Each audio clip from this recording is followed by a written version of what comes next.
MIMचे अध्यक्ष खासदार बॅरिस्टर असदुद्दीन ओवैसी यांना नांदेड न्यायालयाने जामीन मंजूर केला आहे।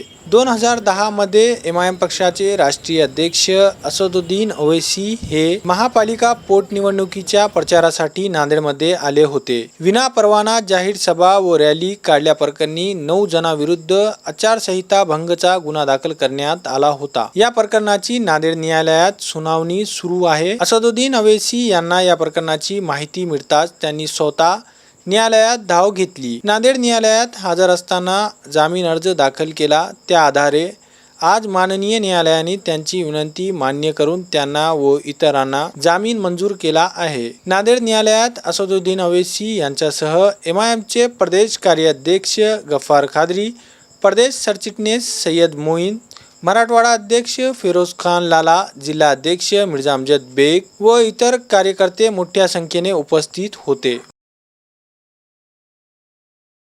2010 का एक आचार संहिता भंग करने का एक FIR हुआ था चितौरा थाने में। उसी का सुबोटो आज असद साहब ने अपियर हुआ है और अपनी बेल ली है। अच्छा, वारंट कुछ इशू हुआ? वारंट कैंसिलेशन हो गया है कैंसिलेशन हो जी।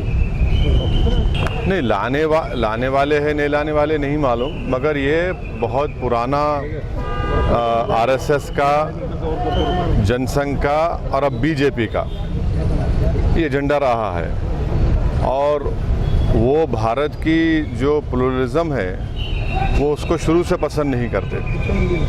वो भारत के कल्चर्स को मानते नहीं हैं। तो भारत एक ऐसा देश है जहाँ पर प्लुरलिज्म है, कल्चर है, मुख्तलिफ लोगों की ज़बानें हैं और उसको BJP पसंद नहीं करती। इसीलिए BJP जो है यूनिफॉर्म सिविल कोड की बात करती है। और भारत के संविधान में डायरेक्टर प्रिंसिपल सिर्फ एक ही नहीं है। ये डायरेक्टर प्रिंसिपल ये भी है कि शराब पे पाबंदी आयद कर दो। आप शराब पे पाबंदी आयद क्यों नहीं करते? डायरेक्टर प्रिंसिपल में ये भी है कि जो भारत की दौलत है वो सब में बराबर, सबको बराबर मिले। मगर आज हम देखते हैं कि भारत की 60-70% दौलत जो है वो 10 से 20 लोगों के पास है। तो ये बहुत से डायरेक्टर प्रिंसिपल्स हैं, ऐसे एक ही नहीं है। तो BJP, जनसंघ, RSS का पुराना एजेंडा रहा है। वो भारत की इस खूबसूरती को, प्लुरलिज्म को नहीं मानते। इसीलिए भारत के प्रधानमंत्री ने जो अपने भाषण में मध्य प्रदेश में कहा वो बिल्कुल गलत है, झूठ है। वो कह रहे हैं कि एक घर में 2 कानून कैसे रहेंगे। तो उनको ये समझना चाहिए कि आज भी हमारे देश में, वकील साहब यहाँ पर है, CRPC एक नॉर्थ ईस्ट के स्टेट में अभी तक लागू नहीं हुआ। वो बोलते हैं कि 2 कानून। भैया फिर 2 कानून अगर है तो फिर हिंदू अनडिवाइडेड फैमिली में जो हमारे हिंदू भाई बहन को टैक्स रिबेट मिलता है वो दूसरे समुदाय के लोगों को क्यों नहीं मिलता? और हम फिर से कह रहे हैं कि अगर यूनिफॉर्म सिविल कोड की जो बात BJP RSS कर रही है, इसमें हमारे हिंदू भाई भी परेशान हो जाएंगे, क्योंकि Hindu marriage act, Hindu succession act, ये सब चला जाएगा। Hindu undivided family tax rebate चला जाएगा। और नॉर्थ ईस्ट के नागालैंड, मिजोरम को हमने कॉन्स्टिट्यूशनल गारंटीज दी है। तो उसके ताल्लुक से होम मिनिस्टर अमित शाह बोलते हैं कि हम नॉर्थ ईस्ट के ट्राइबल्स को नहीं लाएंगे। तो वो अमित शाह साहब ये भूल जा रहे हैं गुजरात के ट्राइबल्स का क्या होगा। आप ये बात गुजरात के उस ट्राइबल इलाके में खड़े रहकर बोलिए, मध्य प्रदेश के ट्राइबल इलाके में खड़े रहकर बोलिए, छत्तीसगढ़ में बोलिए। और झारखंड में छोटा नागपुर टेनेंसी एक्ट है, उसको निकालेंगे जो आदिवासियों के लैंड को प्रोटेक्ट करता है। राजस्थान में है ट्राइबल लोग, तेलंगाना में है, आंध्रा में है, उड़ीसा में, इनका क्या होगा? क्रिश्चियंस का जो और हमारे हिंदू भाइयों को गोवा में जो वहाँ का जो सिविल कोड से फ़ायदा मिल रहा है वो ख़त्म हो जाएगा। और हम कानून तो बना दिए, मगर कानून में क्या देख रहा हमको? तो BJP RSS का मसला एक ही है कि किसी भी तरीके से भारत के मुसलमानों की जो एक आइडेंटिटी है, इंडियन मुस्लिम की जो आइडेंटिटी है, उसको ख़त्म करना चाहते हैं। डॉक्टर बाबा साहब आम्बेडकर ने जब हिंदू कोड बिल लाया था तब भी हिंदू कोड बिल ना लाते हुए सुनिए, आप हिंदू कोड बिल पढ़े? पढ़े? आप क्या पढ़े बताओ, बोलो। हिंदू कोड बिल जब लाया गया था, मैं आपके आप पढ़े ना? बैरिस्टर ऑफ लॉ हो, नहीं तो ऐसा मैं बैरिस्टर का नहीं, सवाल नहीं मैं है। सुनो सवाल आप, पूछने आपको का मैं मौका आपको बोल रहा हूँ, आप जब Hindu marriage act, Hindu succession act लेके आए, उसमें आपने कस्टम का एक एग्जम्पशन दे दिया उनको। क्यों दिया आपने कस्टम का एग्जम्पशन? भाई अगर यहाँ नांदेड़ में कोई कस्टम है, मिसाल के तौर पे अगर कोई हमारे हिंदू भाई अडॉप्शन करना चाहते तो यहाँ पर कस्टम है कि शादीशुदा क्यों भी अडॉप्ट कर सकते, वो कस्टम का सहूलत दे दिया आप। वही तो हम बता रहे हैं आपको, ये सब चला जाएगा। फिर यूनिफॉर्म जब आएगा तो ये सब नहीं रहेगा। ये तो इनको सोचना चाहिए। बीजेपी जो है मुसलमान को सामने दिखाकर ये पैगाम दे रही है। अच्छा, आप बताते हैं कि मुस्लिम महिलाओं को हम ताकतवर बनाएंगे। हम बीजेपी के लोगों से पूछना चाह रहे, मिनिस्ट्री ऑफ एजुकेशन जो है अभी 2020 का डेटा है, अभी आया है, जिसमें कहा गया कि भारत के जितने हायर एजुकेशन हैं उसमें से 1,80,000 मुसलमान गायब हो गए हायर एजुकेशन से। क्यों गायब हुए भाई? आप बताइए ना।